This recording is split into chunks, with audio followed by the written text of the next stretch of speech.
Hello everyone, সবাইকে আবারও অসংখ্য ধন্যবাদ। আমরা গত ভিডিওতে দেখেছিলাম কি করে হাইড করে, তাই না? আবার কি করে শো করে, দেন টগল বাটন তৈরি করেছিলাম। একবার ক্লিক করলে হাইড, আর একবার ক্লিক করলে শো হবে।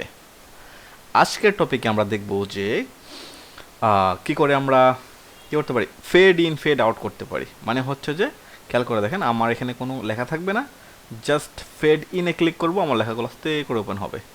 আবার ফেড আউটে ক্লিক করব, সেই লেখাগুলো আবার চলে যাবে। আবার ফেড টগল বাটন থাকবে, একবার ক্লিক করব সে যাবে, একবার ক্লিক করব সে আসবে। ওকে, এভাবে আমরা fade in fade out fade toggle তিনটা বাটন তৈরি করার চেষ্টা করব। এটা করার জন্য আমাদেরকে যেটা করতে হবে সেটা হচ্ছে যে আমি আমার আগের যে কাজটা ছিল সেখানে চলে যাই। আমরা তো নোটপ্যাডে কাজ করেছিলাম গত ভিডিওতে। এখানে তিনটা বাটন কিন্তু আছে, তাই না? তিনটা বাটন আছে, এখানে কিন্তু সব কিছু দেওয়াই আছে। আমি জাস্ট কিছু জিনিস চেঞ্জ করে দিই। আমি এখান থেকে এই দুইটাকে ডিলিট করে দিই। করে দিয়ে আমি এটাকে লিখব ফেড ইন। ওকে, এটাকে লিখব ফেড আউট, তারপর এটাকে লিখব ফেড টগল। সেভ দিই, দেওয়ার পর পেজটা এখানে এসে আমি রিফ্রেশ করি। Fade in fade out fade toggle, হ্যাঁ এগুলো কাজ করবে না। এটা দিলে তো হাইড হয়ে যাচ্ছে, বাট ফেড হচ্ছে না। এই কাজটা করার জন্য আমাদেরকে যেটা করতে হবে সেটা হচ্ছে যে স্ক্রিপ্টে চলে গেলাম, এখানে চলে আসলাম। আচ্ছা, আরেকটা বিষয় আমি বলি, সেটা হচ্ছে যে এখানে কোনো কিছু থাকবে না। আমাদের যে টেক্সটগুলো আছে সেই টেক্সটগুলো টোটালি থাকবে না, টেক্সটগুলো হাইড করা থাকবে। আমি ফেড ইনে ক্লিক করলে টেক্সটগুলো আস্তে করে ওপেন হবে। তাহলে টেক্সটগুলোকে হাইড করে ফেলার জন্য আমি ডিসপ্লেটাকে নান করে দিব। এই যে আমাদের ডিপটা ধরা আছে, ডিপের মধ্যে ক্লাস আছে, এই ক্লাসটাকে ডিসপ্লে নান করে দিলে কিন্তু হয়ে যাবে। আমি চাইলে একটা সিএসএস ফাইল নিতে পারি। আচ্ছা, সিএসএস ফাইল না নিয়ে আমি একটা কাজ করি, হেডের উপর লিখে দিই স্টাইলের মধ্যে।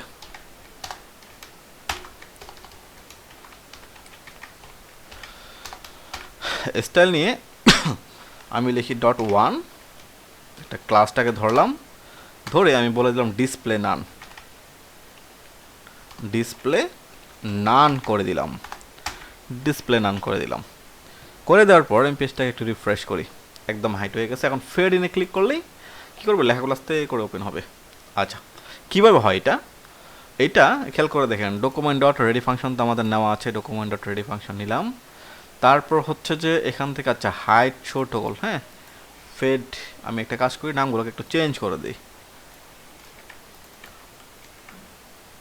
ফেড ইন, তারপর দিয়ে দিই ফেড আউট, ফেড আউট, তারপর দিয়ে দিই ফেড টগল, ফেড টগল দিয়ে দিলাম। মানে আইডিগুলোকে আমরা চেঞ্জ করে দিলাম, সবগুলোকে আমরা চেঞ্জ করে দিচ্ছি। এখন ব্যাপারটা হচ্ছে খেয়াল করে দেখেন, ডকুমেন্ট ডট রেডি ফাংশন নিলাম, আমাদের রেডি ফাংশনটা নেওয়া আছে।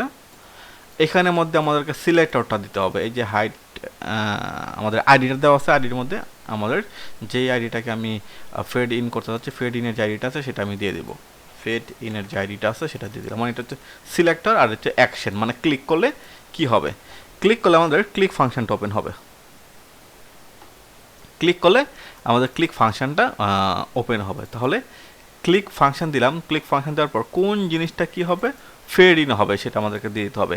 আমাদেরকে বলতে হবে যে ক্লাস 1টা কি হবে, ফেড ইন হবে। তাহলে আমি এখানে দিয়ে দিব ফেড ইন, ফেড ইন। আমি সেভ দিই, সেভ দেওয়ার পর আমি এখানে এসে পেজটা যখন রিফ্রেশ করব, যখন ফেড ইনে ক্লিক করবো তখন দেখবো আস্তে করে কিন্তু লেখাগুলো ওপেন হচ্ছে। আমি আবার রিফ্রেশ করলাম, আস্তে করে লেখাগুলো ওপেন হচ্ছে। আমি যদি ফেড আউটে ক্লিক করে সে আস্তে করে লেখাটা চলে যাবে। এটা করতে পারি। এটা কীভাবে করব, পুরো জিনিসটাকে আমি কপি করব, পুরো জিনিসটাকে কপি করলাম।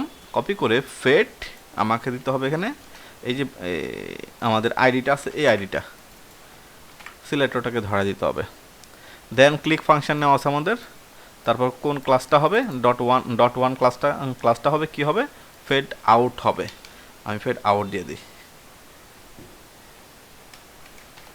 ফেড আউট দিয়ে দিই। আমি সেভ দিলাম, দেওয়ার পর পেজটা একটু রিফ্রেশ করলাম। Fade in fade out, fade in fade out. এখন টগল বাটনটা আমরা একটু রেডি করি, মানে একবার দিলে ফেড ইন হবে, আরেকবার দিলে ফেড আউট হবে। এটা করার জন্য আমি আবার নিব ফাংশন,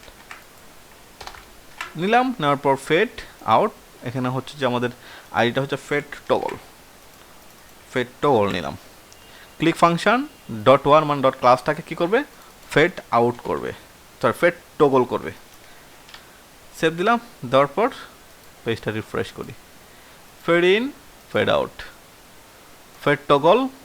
আচ্ছা, কি একটা সমস্যা হচ্ছে না মনে হয়, fadeToggle, আচ্ছা এটা মনে হয় ফেড আইডিটা দিলাম fadeToggle FADETOGGLE toggle dot one fadeToggle। ভুল হয় না তো কোথাও? fadeToggle দিলাম ID dot click function dot one dot FADO, এটা ছোট হাতে দিতে হবে, fadeToggle, এফটাকে ছোট হাতে দিতে হবে, fadeToggle দিলাম। তারপর এখানে এসে পেজটা রিফ্রেশ করলাম, fade in fade out, fade in fade out, মানে টগল বাটনে যখন একবার ক্লিক করলে ফেড ইন হবে, আরবার ক্লিক করলে ফেড আউট হবে। ফেড ইনে ক্লিক করলাম, ফেড ইন হইলো, ফেড আউটে ক্লিক করলাম, ফেড আউট হয়ে গেল। টগল বাটনে দুইবার ক্লিক করলে দুইবারে আসবে, ফেড ইন হবে একবার, ফেড আউট হবে একবার। এভাবে jQuery দিয়ে আমরা ফেড ইন অ্যান্ড ফেড আউটের কাজগুলো করতে পারি। ওকে, আজকের এ পর্যন্তই। নেক্সট টপিকে আমরা শিখবো অন্য একটা জিনিস। সবাইকে ধন্যবাদ, আসসালামু আলাইকুম।